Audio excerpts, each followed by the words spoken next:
In the middle of the week, we are going to celebrate here in the States our freedom. But there is another freedom that all of us are seeking, and that is available. And there are people today in countries that we would say are not free, that are more free than many of the people walking around the States. There are those in prison cells in this country and all around the world who are more free than many who are walking around outside of bars and outside of walls that don't have to see steel bars in their way or razor wire. And there are those who think they're free, claim to be free, that are in bondage and are slaves. And inside, in those moments where we can get still and quiet and honest with ourselves, our hearts are crying out for that freedom, longing for freedom.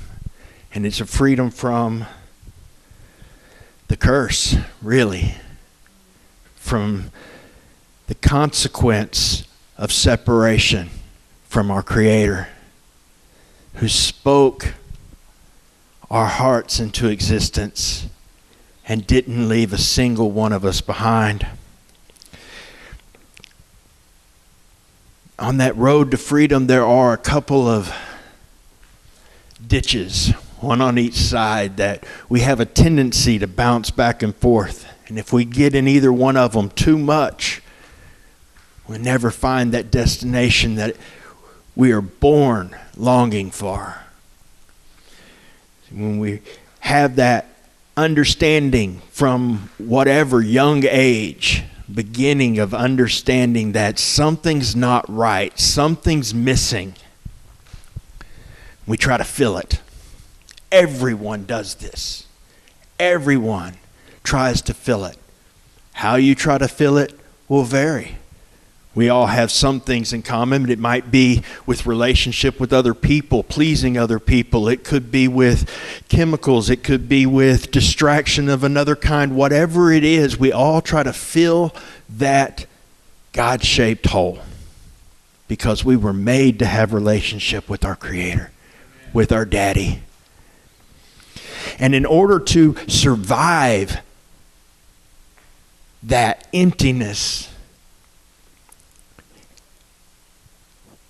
and the understanding innately that what we're trying to fill it with is not working, not all the time, not lasting, not well. Some things will fill it better than others temporarily.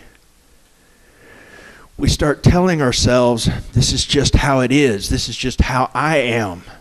I'm okay like I am. And I need to get myself together. I need to do this. Along with this idea of freedom, there is something in America, this idea of self-made person. Self-made man, self-made woman. I have pulled myself together. I have done this.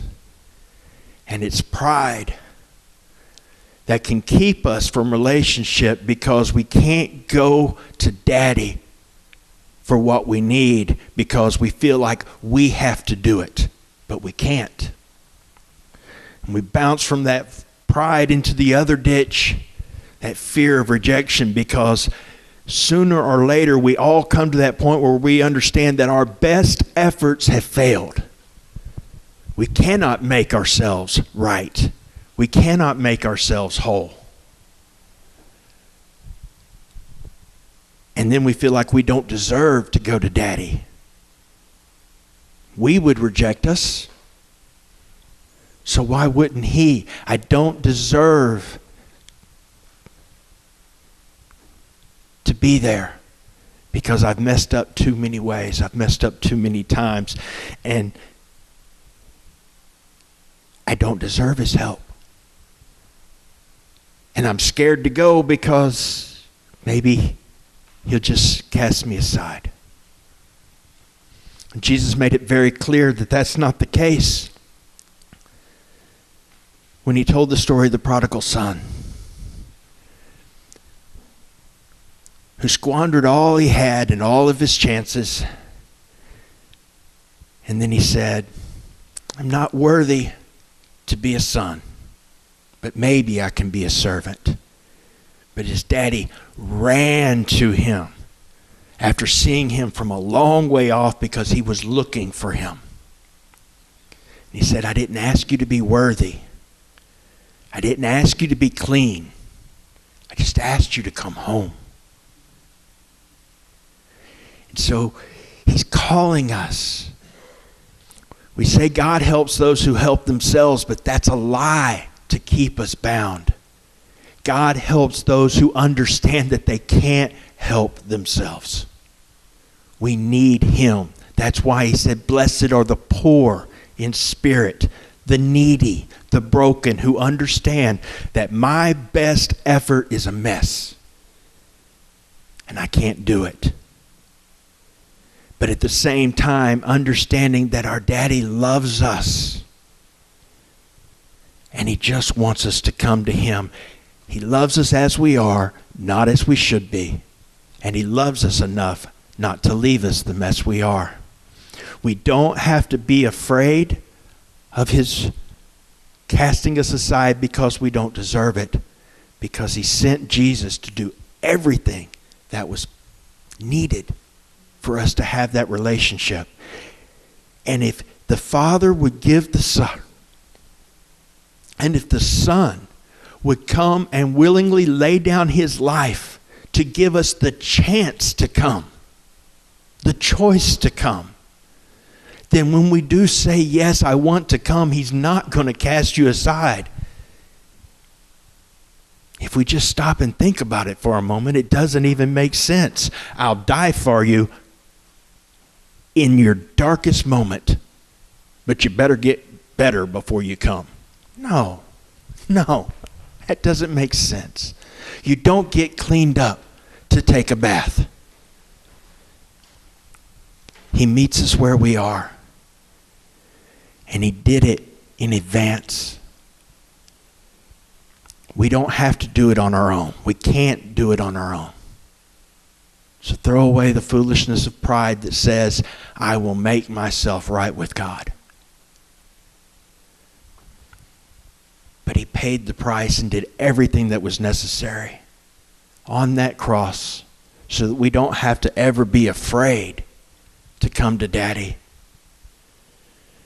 We're not going to be obliterated by walking into the Holy of Holies because Jesus traded his perfectness for our mess and our rebellion. And he loved us even when we were enemies, even while we were the prodigal.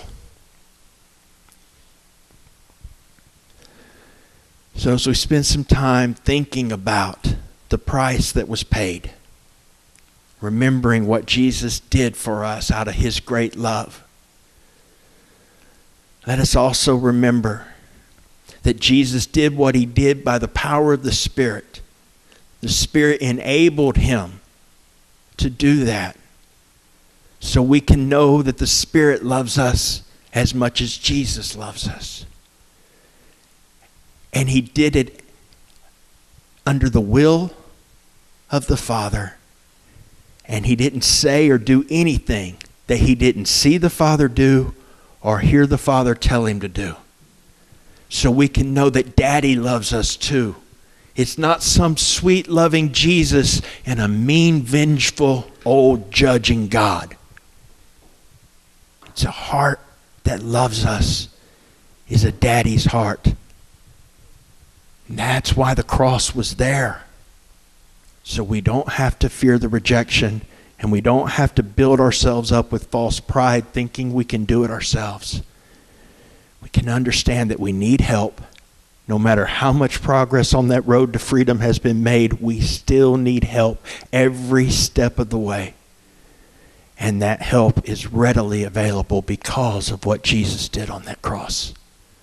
His grace is there and it's sufficient. So we can trust it today. So as you dwell for a few minutes on understanding that Jesus paid the price because Daddy loves you, and Jesus loves you, and the Spirit loves you, because they are one and inseparable. They have a complete union of motive because it's one God, and He loves you as you are, not as you should be. But if there's anything in your life that would hinder relationship, you don't have to cover it up. You don't have to hide from it. You don't have to fix it before you walk into His throne. You just have to say thank you for your blood, because He's the one that washes us clean. Accept that forgiveness and walk boldly into the throne of grace, to crawl up in your Daddy's lap and let Him hold you and heal you and restore you, because that's what He wants. More than anything else is that relationship. He paid everything so that it could be ours. Something to think about.